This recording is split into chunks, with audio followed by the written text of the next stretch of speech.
వైజాగ్ లో జూలై 24న BNR golden diamonds opening సందర్భంగా మెగా ఆఫర్స్. కానీ స్కూల్కి వెళ్ళారా మేడం మీరు సునైన గారు? వెళ్ళా ఆ? 30 రోజుల్లో ఒక 5 రోజులు ఏ school? Marks high school 5th వరకు నాజర్. ఆ.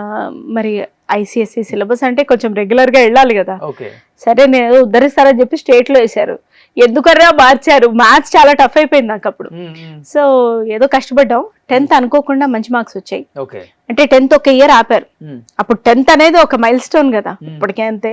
ఓకే. ఆ తర్వాత ఇంటర్మీడియట్ నాకు ఆ కాన్ఫిడెన్స్ కి దెబ్బ కరే. ఫస్ట్ క్లాస్ లో పాస్ అయిపోయాను, మ్యాథ్స్ తీసుకుంటాను అనుకునేదాన్ని. ఓకే. మా అమ్మ వద్దొద్దు మనకి, ఒక్కసారి సిఈసి తీసుకో.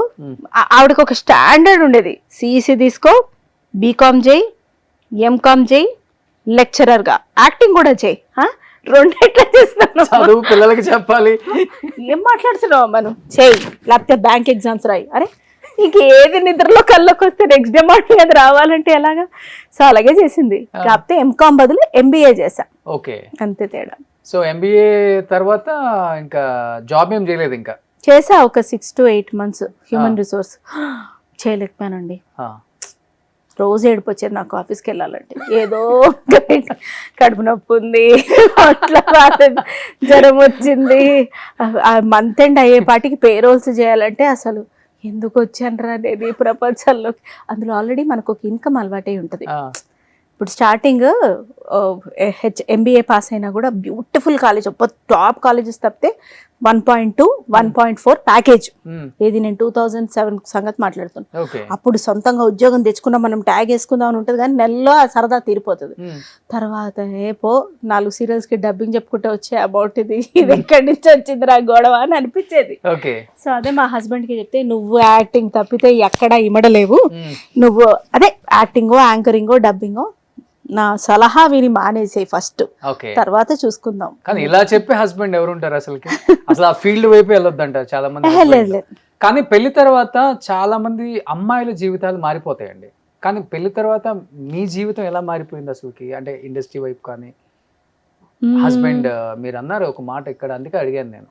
ఏమన్నా నేను ఈ సెట్ గా నీకు శుభ్రంగా పోయి అటే చేసుకో అన్నాడు. అలాగే నువ్వు ఏడవద్దురా, నువ్వు ఏడిస్తే నన్ను ఇంకా ఎక్కువ ఏడిపిస్తావు, నేను హ్యాండిల్ చేయలేను నిన్ను, వద్దొద్దు నువ్వు అటే బో అని చెప్పేసి. అంటే యాక్టింగ్ అంటే మళ్ళీ ఎలా అప్రోచ్ అవ్వాలో తెలీదు. సో దూరదర్శన్ నాకు తెలిసిన ప్లేసే కదా, అటు వెళ్ళి యాంకరింగ్ చేసుకునేదాన్ని. పెళ్ళైన తర్వాత రేడియో పిచ్చి ఉండేది అప్పుడు బాగా, ఉద్ధరించాలి మనం రేడియో జాకీ. సెట్ అవ్వలేదు, సరిగ్గా చేయలే. 3 ఏళ్ళు ట్రై చేశాను నన్ను నేను ప్రూవ్ చేసుకోవడానికి. ఏవో కొన్ని సెట్ అయ్యాయి కానీ మొత్తం షో పరంగా చేయలేకపోయా. సో ఓకే, 1 fine day అది కూడా రియలైజ్ అయ్యి మానేసి, ఆ తర్వాత మళ్ళీ నేను డబ్బింగ్స్ వైపు, ఇలియాస్ జోస్నా గారు, స్వప్న గారి పేరెంట్స్, వాళ్ళ దగ్గర డబ్బింగ్ ఆర్టిస్ట్ గా చేసేదాన్ని. యాక్టింగ్ అంటే చాలే ఏం చేస్తాం, డబ్బింగ్ వైపే వెళ్దాం, రైటింగ్ వైపే వెళ్దాం. హిందీ క్రైమ్ సీరియల్స్ తీసుకొని తెలుగుకి రాసేదాన్ని. అది నాకు మైండ్ మీద చాలా ఎఫెక్ట్ చూపించేది. కొన్ని రోజులు రాసి తర్వాత ఆపేశాను, వద్దురా బాబు, అది సీన్ టు సీన్ చూడాలి రాయాలంటే. సో అలా చేసుకుంటూ మళ్ళీ మ్యాంగో వ్యాక్డ్ అవుట్, స్వప్న గారి రిఫరెన్సే వ్యాక్డ్ అవుట్ లోకి వచ్చిన తర్వాత మళ్ళీ పలకరించింది యూట్యూబ్ ప్రకారం నన్ను. యాక్టింగ్ అంతా చేశాను, అంతా పక్కకి వెళ్ళాను యాక్టింగ్ కి. మళ్ళీ ఫ్రస్ట్రేటెడ్ ఉమెన్ గా అదే వ్యాక్డ్ అవుట్ త్రూ వచ్చాను. ఆ తర్వాత కొంచెం క్రియేటివ్ డిఫరెన్సెస్ వచ్చిన తర్వాత ఓకే అక్కడ పాజ్ చేసి సొంతంగా మళ్ళీ సునైనా ది ఒరిజినల్ అని ఛానల్ పెట్టుకున్నాను. కాన్సెప్ట్ నాది కాబట్టి అది కంటిన్యూ చేస్తున్నా. సో డిజిటల్ వరల్డ్ వచ్చిన తర్వాత ప్రతి ఒక్కరిలో చేంజ్ వచ్చేసి చాలా వచ్చింది. అవును, అది మేమే స్టార్ట్ చేసాం. సుమన్ మాకు కొత్తగా వచ్చినప్పుడు ఏం అర్థమయ్యేది కాదు, ఏంటి డిజిటల్, యూట్యూబ్ ఏంటి, ఇంటర్వ్యూస్ ఎలా చేయాలి, ఎట్లా అప్రోచ్ అవ్వాలి, ఏం క్వశ్చన్లు అడగాలి. మీరు చెప్పండి రోషన్ గారు, నాకు మీ జర్నీ తెలుసుకోవాలని. క్లుప్తంగా అయినా పర్వాలేదు. 5-8 years 10 years పైన అయిపోయింది.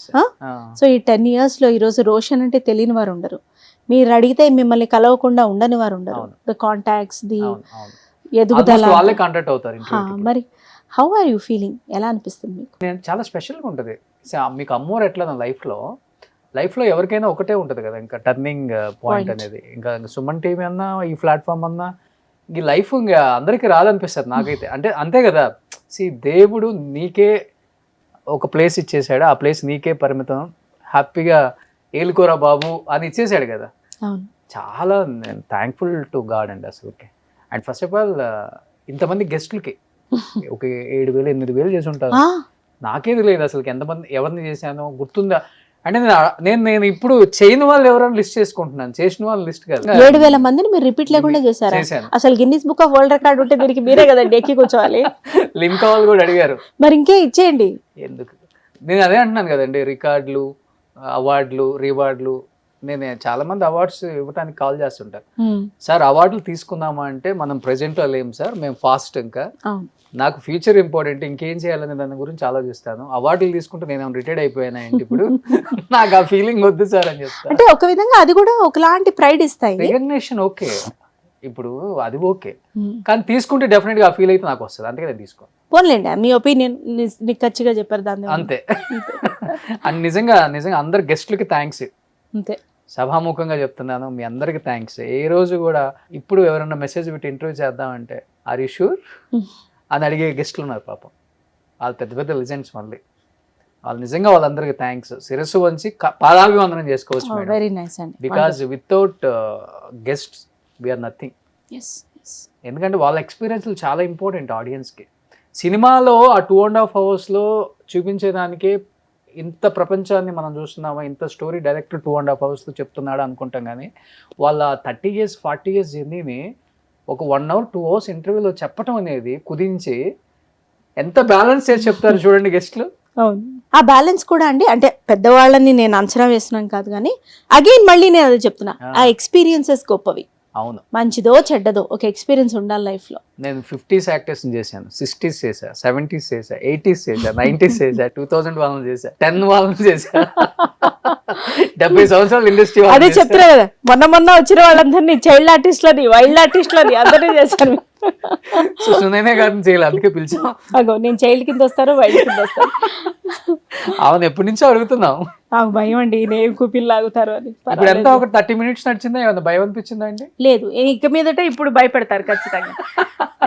ఇప్పుడు సినిమా మధ్యలో ఒక ఇంటర్వెల్ బ్యాంగ్ చేశారు, ఇప్పుడు చూడండి నేను మిమ్మల్ని భయపెడతా అన్నట్టుగానే ఉంది మీరు చెప్తుంటే. మీరు డాన్స్ కూడా వేసారు, ఎక్కడన్నా వేసారా? లేదండి. మరి మీరు కూడా వేశారు నాతో పాటు.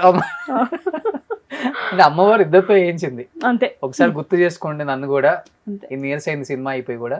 లేదండి, ఆవిడ పక్కకి వెళ్ళిపోయింది, లేనే లేదు. నేను మళ్ళీ భక్తి టీవీలో ఒక స్పెషల్ ప్రోగ్రామ్ చేస్తున్నా ఇప్పుడు. అవును, షీఈస్ దేర్, ఎప్పుడు ఉంది.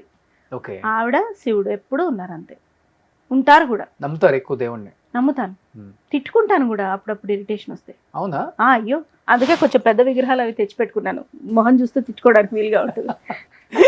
తిట్టుకునే అంత తప్పేం చేశాడు? మీకు లైఫ్ లో అన్ని ది బెస్ట్ ఇచ్చారు కదా. ఇరిటేషన్ పాయింట్ ఉంటది కదండి, రోజువారీ లైఫ్ లో హికప్స్, ఇరిటేషన్స్ ఉంటాయి.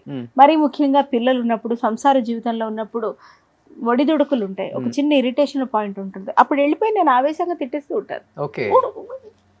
సాయంత్రానికి సెట్ అయిపోతుంది. ఓ. సుమన్ టీవీలో మీ పర్సనల్ అండ్ బిజినెస్ ప్రమోషన్స్ కోసం కింది నెంబర్కి కాంటాక్ట్ చేయండి.